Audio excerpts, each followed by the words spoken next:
All right, there was, we just finished learning in the Yom Yom that sometimes a person can come into the world to do one good favor to a Jew. That's the whole reason he came into the world. It justifies his whole 80, 90, 100 years that he does one good favor for a person in his bar mitzvah or something like that day. Isn't it? So here's the story.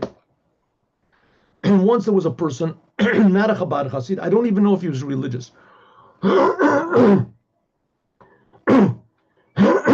And he heard about the Rebbe, and he wanted to sell his house or something like that. And he was having trouble, so it was some mundane thing. So let's say, for the purpose of the story, and that he wanted to sell his house and he couldn't find a buyer, and he didn't know what to do. So he wanted to see the Lubavitcher Rebbe. So he asked people how we could see the Rebbe, and they said, "Well, you have to go to the Rebbe's office and ask to see." And there's a long waiting list. There's people want to go into the Rebbe, they wait for months. He says, "Months? I can't wait for months. I want to sell my house." So somehow or other, he got around to talk to the young people, and he saw people go running. And then what happened? The Rebbe comes out of his house. So Rebbe comes out of his house. So people would stand on the other side of the street, and they would watch the Rebbe come out of his house, and then the Rebbe, one of the Rebbe's secretaries, would pick him up in a car. Sometimes the Rebbe would walk, but he would pick him up in a car. Anyway, so he gets this idea that he's going to hide behind some sort of a tree or something like that before the Rebbe comes back, or the Rebbe goes out of his house, and he'll hide like there for an hour or so before a crowd gathers. And then when the Rebbe comes out of his house, he'll go to the Rebbe and ask for a blessing for selling his house. So that's what happened. He came out and he ran, and there was boys that were standing there, and they tried to prevent him. He said, Rebbe, I want to ask for a blessing. So the Rebbe told the boys that were standing there, or they were boys that appointed themselves to be like guards or whatever, to let him through. And he said, I want to sell my house. What should I do? And the Rebbe gave him advice or whatever, a blessing, something like that. And that was it. So the boys really yelled at him. After the Rebbe left, they yelled at him, how could you do such a thing like that? You're wasting the Rebbe's time. And he really felt bad. He really felt very bad. He didn't think he was doing something really wrong. The Rebbe gives blessings, so he just arranged it so that the Rebbe will give him a blessing. What's the problem? So of course the Rebbe, every second of the Rebbe was like tremendously important and tremendously filled with with meaning. And the Rebbe they say the Rebbe used to get 30,000 letters a week, a year. I don't know what it was. Anyway, a tremendous the yoke of the Rebbe, every moment of the Rebbe was filled. So they were yelling at him, how could you do this? Who are you anyway? You don't know what the Rebbe is. You took the Rebbe's time.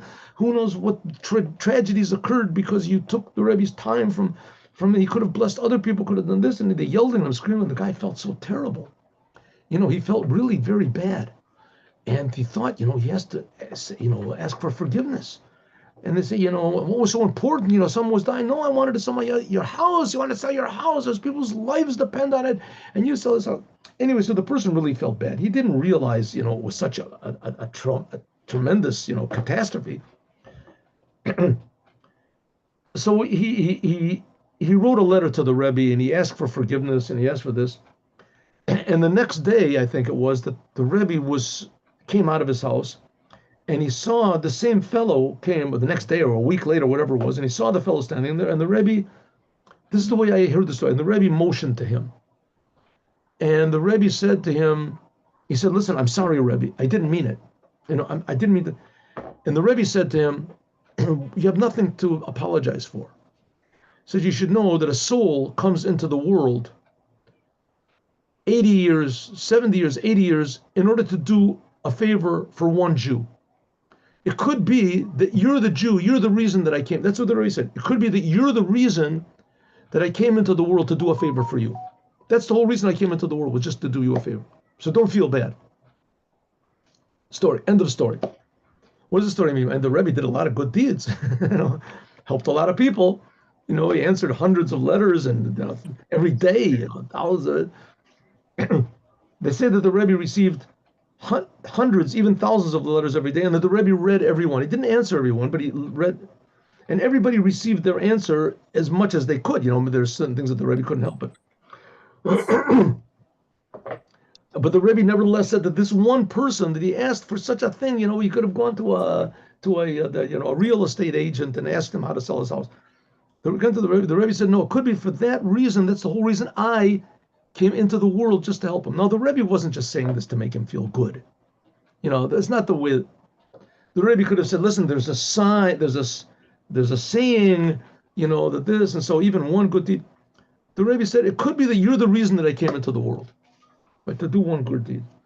So what does that mean? That the Rebbe would say, well, you're the reason, so therefore I don't have to do any more good deeds? It means that as many good things as you can possibly do, you should do in order to justify your being in the world.